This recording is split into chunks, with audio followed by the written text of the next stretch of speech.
Good morning, everybody. Happy Tuesday. I hope your October is off to a great start. I know it's been intense for a lot of us, myself included. I want to talk to you today about hypervigilance and how hypervigilance for a lot of people and also myself is manifesting as an aspect of this phase of embodiment that we are deeply in the midst of, this ascension corridor that we are currently hurtling through at what feels like light speed. And I wanted to share this with you as we approach the new moon eclipse coming up on the 14th, and the Purity of Presence event that is on the 15th, which I had no idea when I scheduled that event that it was happening within the new moon portal. So I want to share with you a journaling entry that I documented today. Again, I've talked about this before. I have this journaling process, this practice that I use, which is a combination of channeled writing, like free writing, automatic writing, and journaling. And that's how I receive a lot of downloads. That's how I receive a lot of information. So I'm going to share this journal entry with you that I wrote just this morning, and then just briefly kind of expand some ideas. I'm going to make this another short video, but consider this to be an Ascension update for the month of October. I am very aware of the hypervigilant one. Hypervigilance manifesting itself as the critic. It keeps me safe by separating me from everything and everyone, constantly looking, searching, scanning for how wrong, flawed, or mistaken other people are. Whether that's someone in my immediate physical environment that I know personally, a stranger at the grocery store, or someone on Instagram. This is, I feel, the oldest defense mechanism that exists within me. Its only function is to keep me safe from judgment, rejection, exclusion, abandonment, etc. It isolates me by making everyone else stupid. It's the same old story of I'm going to reject you before you can reject me. It has been savage lately. The critic has been on overdrive. This feels connected to the ocean of self in the sense of not needing to always be in defense mode anymore. In the old Matrix reality, I did always have to be on alert. I was always on the defense, making sure that I was safe. Now, this new layer of self that is embodying is pushing that old program to the surface to be dismantled. What does hypervigilance look like? It's whatever program of belief that keeps us locked up. Victimhood, self-loathing, self-criticism, hyperproductivity, control mode, scarcity mentality, compulsive behavior, the constant reliving of trauma and suffering and reopening those wounds over and over again. All of these points of view keep us restricted to a very narrow bandwidth of a very specific reality. It keeps us small, locked in loyalty to our pain. Moving out of that layer of reality feels terrifying because it's moving beyond that restriction into the unknown, into the new frontier of freedom. The ocean of self is essentially overriding that. It's moving it out and pushing it to the surface so that we can lovingly release it. I'd venture a guess that most, if not all humans, have some version of this hypervigilance.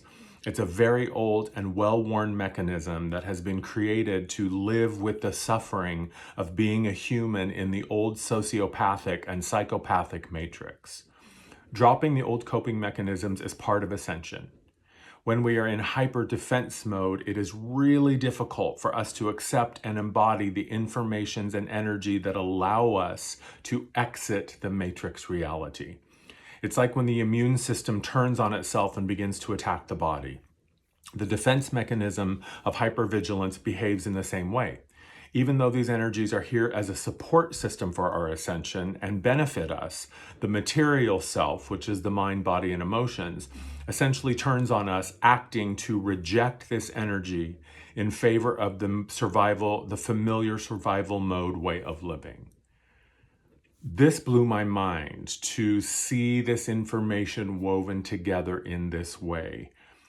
This isn't necessarily new information, but to make the connection between what I see happening within my own experience, colleagues and friends' experiences, and also just the collective at large as I'm tapping into the energy and seeing people going, what the hell is happening? Like, this old behavior, this old pain, this old defensiveness. It's like I'm always on alert.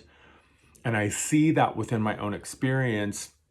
And the way that I offer my work is, using my own experience as a lens to kind of tap me into and clue me into what's happening collectively. So if you've been feeling like, what the hell, like this old defensiveness, it's like the defense mechanisms, the walls of defense just won't deactivate. It's like we're constantly on alert. And going back into the history and remembering old pain, remembering old trauma, reopening it, feeling suddenly like powerless against these old beliefs and these old ways of being. And understanding, I think, that the mind, the defensive self, the hypervigilant self is only doing this in an attempt to protect us from the unknown. It's basically saying, I don't know what's out there. I don't know how to do that. I don't know what's expected of me in this ascended timeline, in this ascended reality, so I can't keep you safe.